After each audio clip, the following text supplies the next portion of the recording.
नानाभाऊ, खरं तर थांबायचंय. भाऊ, आज सोलापूर नगरीमध्ये आलेले आहात. आषाढी वारीचा देखील माहोल आहे. काय एकंदरीत दौऱ्याचं प्रयोजन आहे, काय सांगा?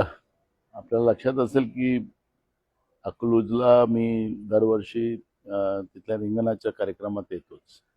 योगायोगानं ज्ञानेश्वर माऊली तुकाराम माऊलींचं दोघांचंही रिंगण आजूबाजूला असतं आणि त्याच्यामुळे सगळ्या वारकऱ्यांचं महाराष्ट्रातल्याच नव्हे तर देशभरातून येणाऱ्या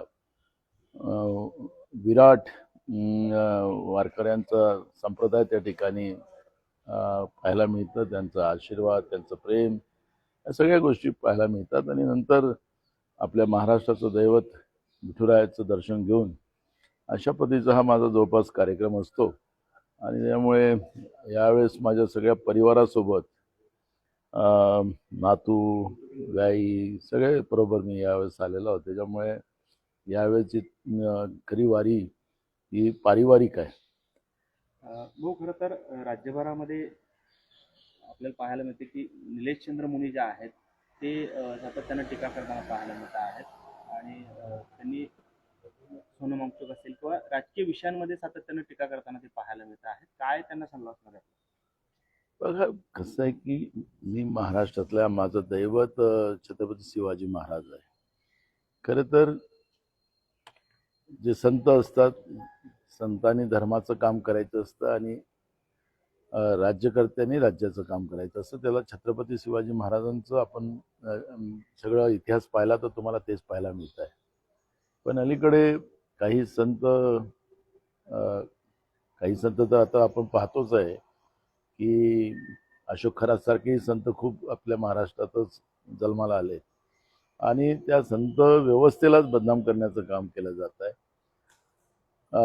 अशी संत आता अलीकडच्या काळात आपण पाहतोय. त्यामुळे असे भोंदूबाबा पण समाजात असतात आणि अशा भोंदूबाबांच्या बद्दल फार काही प्रतिक्रिया द्यावी मला असं वाटत नाही. पण सोनम वांगचुकच्या प्रकरणामध्ये जे काही झालं हे खऱ्या अर्थानं देशामध्ये जे हुकुमशाही जी आपण जे म्हणतो ती हुकुमशाही आता देशामध्ये सुरू झालेली आहे. आपल्याला माहितीसाठी सांगतो की केंद्र सरकारने एक बहुमताच्या आधारावर कायदा पारित करून घेतला. त्यांना माहीत होतं की भविष्यात काय होणार, कारण की लोकांमध्ये या सरकारच्या विरोधात उद्रेक व्हायला सुरुवात झालेला आहे. आता तुम्हाला आमरण उपोषण असेल या पद्धतीचे आंदोलन करता येणार नाही आणि ते करायला गेलात तुम्ही तर तुम्ही तुमच्यावर स्वतःची आत्महत्या म्हणजे करण्याच्या बाबतचा गुन्हा दाखल करायचा आणि त्याच्या माध्यमातून तुम्हाला जेलमध्ये टाकायचं अशा पद्धतीचा कायदा केंद्र सरकारने केलेला आहे. त्याच्यामुळे तुम्हाला जे काही व्यक्ती स्वातंत्र्य आहे, तुम्हाला तुमच्या न्यायिक अधिकार मागण्यासाठी जे काही महात्मा गांधींनी आपल्याला मार्गदर्शक तत्व दिलेली आहे ती तत्वसुद्धा आता केंद्र सरकारने संपवलेली आहेत. आणि म्हणून आपण पाहिलं असेल की दिल्लीमध्ये चाललेल्या सोनम वांगचुकच्या आंदोलनाला ज्या पद्धतीनं परवाच्या दिवशी तिथला पोलीस कमिशनर बदलवला आणि दुसऱ्या दिवशीच त्यांना जबरदस्ती चादरमध्ये बांधून त्यांची तब्येत खराब झाली असते, अगर डॉक्टरनी त्यांना सांगितलं असतं तर त्यांना स्ट्रेचरवर नेता आलं असतं. पण तसं न नेता जसं हुकुमशाह वागतात तशा पद्धतीचं नरेंद्र मोदीचं सरकार वागताना आपण देशामध्ये पाहिलेलं आहे. हा खऱ्या अर्थानं लोकशाहीची हत्या करण्याचं काम नरेंद्र मोदीच्या सरकारने केलेलं आहे. हायकोर्टच्या डायरेक्शनचा दाखला दिला जातोय विशेषतः सरकारी यंत्रणांकडनं. हायकोर्टाचे निरीक्षण होते, त्यांना त्यांचा उपचार करण्यात आले, त्यामुळे तशा पद्धतीने नेलं असं एक म्हणणं. अभिजित दीप्ती देखील आता दुसरा दिवस मला कळायला कारण नाही. हायकोर्टाचं डायरेक्शन काय होतं त्याच्यामध्ये तशा पद्धतीचं कुठलंही डायरेक्शन, मग हायकोर्टाने ते डायरेक्शन द्यायला पाहिजे होतं. या नीटमध्ये ज्यांनी भ्रष्टाचार केला, या नवीन पिढीच्या भविष्याशी जे लोक खेळलेत त्यांना फाशीची सजा दिली पाहिजे, त्यांच्यावर कारवाई केली पाहिजे. या पद्धतीनं देशभरामध्ये पेपर लीक होणं आणि आता अलीकडे ते सरकार पेपर घेऊ शकत नाही अशा पद्धतीचं निदर्शन झालं. आता त्याला मिलिटरी लावावं लागतं आणि मिलिटरी लावून आता परवा नीटची परीक्षा झाली, त्याचे निकाल आले. त्या निकालामध्ये आता मार्कशीटचा घोटाळा आला पूर्ण. म्हणजे मार्क पण त्याच्यामध्ये बरोबर देऊ शकत नाही, त्याच्यातही घोटाळा, त्याच्यातही मुलींचं आयुष्य खराब करायला निघालेलं आहे. तर म्हणून माझं मान्य हायकोर्टाला किंवा मान्य सुप्रीम कोर्टाला आमचं निवेदन असं राहणार तुमच्या माध्यमातून की हे जे बसलेले आहेत येणाऱ्या पिढीचं भविष्य खराब करणार आहे यांना तरी काहीतरी आपण मार्गदर्शन केलं पाहिजे, त्यांना तरी फाशीची सजा द्या जेणेकरून नवीन पिढीचं भविष्य खराब करता येणार नाही अशा पद्धतीचं चित्र निर्माण झालं पाहिजे. ठाकरे गटाचं आंदोलन करते त्या संदर्भानं आदित्य ठाकरे स्वतःच्या आंदोलनामध्ये सहभागी होण्याची शक्यता व्यक्त केली जाते. आहे जर देशभरामध्ये एक मोठा उद्रेक सुरू झालेला आहे. आमचे नेते राहुल गांधीजींनी राजस्थान असेल उत्तराखंडमध्ये असेल ज्या पद्धतीचं जो सपोर्ट तरुणांचा मिळालेला आहे आणि पूर्ण देशभरातल्या तरुणांमध्ये मोदीच्या सरकारच्या भारतीय जनता पार्टीच्या सरकारच्या विरोधात जो काही रोष आता निर्माण झालेला आहे ते पाहायला आपल्याला मिळत आहे.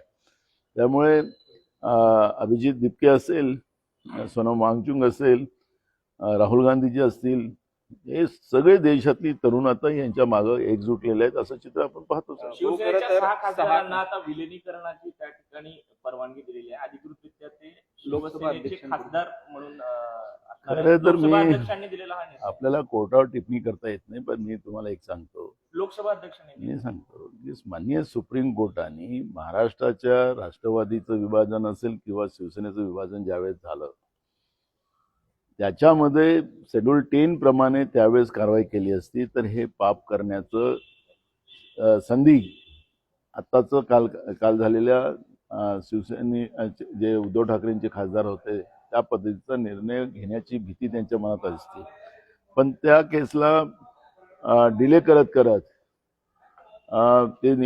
तो काळ संपला, नवीन निवडणुका झाल्या आणि अशा पद्धतीचा त्या पद्धतीचा निर्णय राखून ठेवल्यामुळे आज ही जी केंद्रात बसलेली सरकार त्यांची जी जे काही पाचवी बहुमत आहे त्याच्या आधारावर जे या पद्धतीचं लोकशाहीचेच तुकडे तुकडे करायचा त्यांनी निर्णय केलेला आहे त्याचा परिणाम आहे की नियमात नसताना सुद्धा त्या पद्धतीचं त्यांनी निर्णय घेतलेला आहे. हा चुकीचा आहे. उद्धव ठाकरे जे आहेत ते वेगवेगळ्या ठिकाणी जाऊन रामरक्षा पठण करतायत राम मंदिरामध्ये. राम मंदिरातल्या जे चोरी प्रकरण आहे त्या प्रकरणी हे आंदोलन सुरू आहे. तर त्या देवेंद्र फडणवीस म्हणतात की उद्धव ठाकरेंनी थोडीशी तरी रामरक्षा म्हणावी असा खोचक टोला त्यांनी लगावलेला आहे. असं आहे, चोर सिरजोर असं जे आपण चित्र पाहतो आहे तसं आता देवेंद्र फडणवीसांचं आता आपल्याला पाहायला मिळत आहे. आणि आपण पाहिलं असेल की उत्तर प्रदेशचे विधानसभेचे अध्यक्ष काय बोलले त्याच्याकडे थोडंसं देवेंद्र फडणवीसांनी त्या वाक्याकडे लक्ष घातलं पाहिजे. ते म्हणाले की ज्या लोकांनी जे दान केलेलं आहे ते सगळे बैमान होते आणि ते बैमान असल्यामुळे त्या पैशाची चोरी झाली अशा पद्धतीचं त्यांनी त्याला हिंदीत बोललं. हिंदीत मी त्याला वेगळ्या पद्धतीने सांगू शकतो पण अशा पद्धतीचं त्याचा अर्थ निघतं. म्हणजे ज्या लोकांनी श्रद्धेनं भगवान श्रीरामाच्या मंदिरासाठी दान केलं त्याचे पैसे RSS आणि भाजपने लुटले, डाका टाकला, त्याचं समर्थन देवेंद्र फडणवीस करतात आहे का? या प्रश्नाचं उत्तर देवेंद्र फडणवीसांनी दिलं पाहिजे. अरे तुम्ही डाका टाकलेला आहे, तुम्ही मुख्यमंत्री आहात, तुम्ही कुठल्या पक्षातून मुख्यमंत्री झाला नंतरचा भाग आहे, पण मुख्यमंत्री म्हणून जनतेच्या श्रद्धेचा तुम्हाला भान ठेवलं पाहिजे एवढेच आमचं त्यांना सल्ला आहे. एकनाथ शिंदे यांची शिवसेना आता इंडियामध्ये 2 नंबरची झालेली आहे. आपण पाहतो की जे बंडखोर खासदार आहेत त्यांना मंजुरी मिळाल्यानंतर 2 नंबरचा पक्ष म्हणून सुद्धा इंडियामध्ये दाखल झाला. त्यांना शुभेच्छाच, आता काय करणार त्याच्यापेक्षा दुसरं काय बोलायचं. राज्यात SIRची प्रक्रिया सुरू आहे. BLOनी घरी घरी जाऊन ते फॉर्म देणं अपेक्षित आहे. मात्र असं होतं की सत्ताधारी जे पक्ष आहेत त्यांच्या कार्यालयात किंवा त्यांनी मांडलेल्या स्टॉलवरती सगळे BLO बसून ते फॉर्म स्वीकारता अनेक ठिकाणी दिसत आहेत. जरी या सगळ्यांमधनं ज्या पद्धतीनं पश्चिम बंगालमध्ये झालं, नावं अनेकांची कट झाली, तशा कुठे संशय होतो सगळ्या कारभारामधनं सरकारी यंत्रणेचा मला ग्रामीणमध्ये आता आम्ही सगळीकडे बघतोय, ग्रामीणमध्ये ते करू शकत नाही, पण हा सगळं जे होणार आहे ते शहरात होणार असं चित्र आम्ही पाहतोय. आणि त्याच्यामुळे जनतेने सुद्धा, कारण की अखरी कोणाचं सरकार येते हा याच्यापेक्षा माझ्या मताचं अधिकार हा कोणी डाका टाकून चोरून नेऊ नये याची काळजी आता जनतेने घेतली पाहिजे.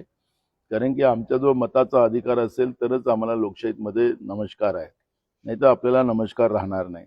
त्यामुळे जनतेने याच्यामध्ये स्वतःचा अवेअरनेस घेतला पाहिजे. नाहीतर ही जी मतचोरी करणारी जी BJP वृत्ती आहे, जे बैमानीनं निवडणुका जिंकतात त्यांना पुन्हा संधी मिळेल. आणि म्हणून आम्ही पण काँग्रेसच्या वतीनं आमचे प्रयत्न चालू आहे. आम्ही पण सगळीकडे त्या पद्धतीचा अवेअरनेस करतोय. लोकांना आम्ही मार्गदर्शन करण्याचे काम सुरू आहे. फॉर्म कसे भरायचे, हे पण सांगण्याचं काम आमचं सुरू आहे. पण मी आपल्याला आपल्या माध्यमातून जे काही सांगितलेलं आहे, जनतेने पण याच्यातला अवेअरनेस ठेवला पाहिजे अशी भूमिका आमची आहे. पाटील लवकरच अर्थमंत्री होतील अशा पद्धतीच्या चर्चा सुरू आहेत. कधी काळी तुमचे ते सहकारी होते. जर अर्थमंत्री झाले तर काय होणार? आता मला त्यांच्यावर काही प्रतिक्रिया द्यायची नाही आहे, पण परवा माझं त्यांच्याशी एका कामाबद्दल बोलणं झालं होतं. मी म्हणले, जयंतराव, तुम्ही जो प्रश्न विचारला मला, की म्हणलं तुम्ही आमचे सहकारी आहात आणि आता तिकडे जाणार असं जे अफवा चालू आहे, ते जयंतराव म्हणालेत की असं काही नाही, फक्त अफवा आहे. त्यामुळे मला आज त्याच्यावर कुठली प्रतिक्रिया देणं काही कारण नाही. ज्येष्ठ नेते कुमार सप्तर्षी यांचं काल निधन झालं पुण्यामध्ये. श्रद्धांजली कशी अर्पण करता? एक प्रामाणिक व्यक्तिमत्व असलेलं कुमार सप्तश्री, माझा अनेकदा त्यांचा माझा चांगला संबंध होता आणि जेव्हा तेव्हा पाहिलं तर लोकशाही ही कशी सदृढ राहील, लोकांचे अधिकार लोकांना कसे मिळेल आणि लोकांसाठी लढणारा हा एक कार्यकर्ता आज आपल्यातून गेला. त्याचं एक महाराष्ट्राला मोठं नुकसान झालेलं आहे. महाराष्ट्राचे ते रत्न होते आणि त्याच्यामुळे कुमार सप्तश्री गेल्यामुळे आज एक मोठी पोकळी निर्माण झाली. मी त्यांच्या आत्म्याला शांती मिळो आणि त्यांच्या परिवारालाही हे दुःख सहन करण्याची क्षमता प्रदान ईश्वर करो अशी मी त्यांना श्रद्धांजली देतो. भाऊ, राज्यभरात बोगस बियाणं असतील, त्याचबरोबरीनं रात्रीचं बाहेर नियमन जे आहे सक्तीचं ते सुरू आहे. कुठेतरी शेतकरी यामुळे अडचणीत येतोय. काय आपली भूमिका आहे काँग्रेसची या सगळ्यात? मी तुम्हाला एक सांगतो की हे जे सरकार आहे हे शेतकरी विरोधी आहे. परवा इकडेच येऊन राज्याच्या मुख्यमंत्र्यांनी पुन्हा शेतकऱ्यांचे विद्युत पंपांचे बिलं, त्यांचे जास्त हॉर्स पॉवरचे जे पंप होते त्यांचे माफ केले अशा पद्धतीचं घोषणा केली आणि टाळ्या वाजवून घेतल्या. खरं तर आपण पाहिलं असेल की आता तुमचं घरगुती लाईन जे आहेत त्याला जे स्मार्ट मीटर लावलेले आहेत ते 4-5 पटीनं त्याचे बिलं वाढलेली आहेत. ज्याचं बिचाऱ्या गरीब माणसाला त्याच्या घरी एक लाईट आणि एक पंखा असेल त्यालाही आता 5,000-7,000चं बिल यायला लागलेलं आहे, जे 100-150 रुपये होते.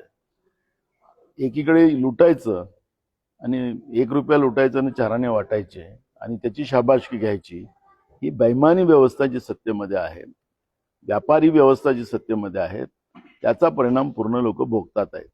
एकीकडे आम्ही शेतकऱ्याला फुकट विद्युत देतोय असं सांगायचं आणि एकीकडे त्याचं 3:30 वाजता नाही तर 2:30 वाजता पहाटेला तू जाऊन लाईन चालू कर आणि ते 5 तास, अशा पद्धतीची चेष्टा शेतकऱ्यांची करायचं काम सुरू केलेलं आहे. आणि म्हणून भारतीय जनता पार्टी ही शेतकरी विरोधी पार्टी आहे हे त्याच्यातून सिद्ध होतं. भाऊ, खरं तर विधान परिषदेमध्ये सोलापूरमध्ये आपली जी जागा आहे त्याच्यावरून बराच वाद झाला होता. खरं तर जे आपले समर्थक असलेले काकासाहेब कुलकर्णी जे आहेत त्यांच्यावर कुठेतरी अन्याय झाल्याची भावना बोलून पक्षामध्ये दाखवली गेली आणि अचानकपणे नवीन चेहरा आणला, त्यांचाही अर्ज बाद झाला. काय नक्की पक्षामध्ये? असं आहे, राजकारणामध्ये प्रत्येकाचा काळ असतो. माझे गुरु राजकीय विलासराव देशमुख सांगायचे की वेळेच्या पहिले आणि नशिबाच्या जास्त काही मिळत नाही. तसं काकासाहेब कुलकर्णींनी पण आपल्या डोक्यात ठेवावं आणि पक्षासाठी काम करत राहावं. उद्या मोर्चा आहे. खरं तर धर्मेंद्र प्रधान यांनी राजीनामा द्यावून संसदेवरती मोर्चा होता. अभिजित चितळे तरुण महाराष्ट्रातला तरुण नेतृत्व करतोय. अनेक नेत्यांना निमंत्रण देखील दिले. काँग्रेसकडून तुम्ही सहभागी होईल या मोर्चामध्ये? जाणार ना, काय त्याला उद्या पूर्ण देशभरातून आमचं युवक काँग्रेस असेल, NUSI असेल, मोठ्या प्रमाणात लोक आपल्याला उद्या दिल्लीमध्ये पाहायला. जे अण्णा हजारे आपल्या विरोधात उपोषणाला 2012-13 साली बसले होते ते आज सोनम वांगचुक यांना पाठिंबा देताना पाहायला मिळत आहेत. अण्णा हजारेंच्या भूमिकेबद्दल काय वाटतं काँग्रेसला? आम्ही आता अण्णा वयोवृद्ध आहे, वयोवृद्धाचा सन्मान करणं हे आमचं काम आहे. त्यामुळे अण्णा हजारेंच्या बद्दल मी फार काही वक्तव्य करावं असं काही मला वाटत नाही. पण अण्णांनी ज्याप्रमाणे लोक आयुक्ताच्या बाबतची भूमिका घेतली, आता कुठं लोकायुक्त आहे, त्याचं काम काय, त्याच्याबद्दलचा आढावा अण्णांनी घेतला पाहिजे. आणि अण्णा, तुम्हाला दुसरा महात्मा गांधीचं रूप या देशामध्ये लोक मानायला लागले होते, पण आता तुम्ही ज्या पद्धतीने शांत बसलेला त्या भ्रष्टाचारी व्यवस्थेमध्ये, महाराष्ट्रातलं सरकार असो की देशातलं सरकार असो, देश लुटतात आहेत, राज्य लुटतात आहेत, देशाच्या आणि राज्याच्या जनतेवर कर्ज लादतात आहेत. आपण पाहिलं असेल की मिसिंग लिंकच्या प्रकरणामध्येही मी विधानसभेत ती भूमिका मांडली की 7,190 कोटी रुपये 13 किलोमीटरच्या या मिसिंग लिंकमध्ये खर्च केला गेला. पर किलोमीटर 540 कोटी रुपये, पर किलोमीटर 540 कोटी रुपये खर्च केला गेला आणि त्याच्यामध्ये 7 देशाचे तज्ज्ञ लोकांचा वापर त्या ठिकाणी केलेला होता. एवढं फुलप्रूफ मिसिंग लिंक केल्यानंतरही त्याच्यावर दरड कोसळून ज्या पद्धतीनं महाराष्ट्राची बदनामी झाली यांच्या भ्रष्टाचारामुळे झालेली आहे. आणि तेच फडणवीस सांगतात की मला टीका करा पण महाराष्ट्राची बदनामी करू नका. म्हणजे फडणवीस म्हणजे महाराष्ट्र होय अशा पद्धतीचं जो ते आपलं संभाषण करतात आहेत. अशा या व्यवस्थेला खऱ्या अर्थानं अण्णांना आता उठलं पाहिजे.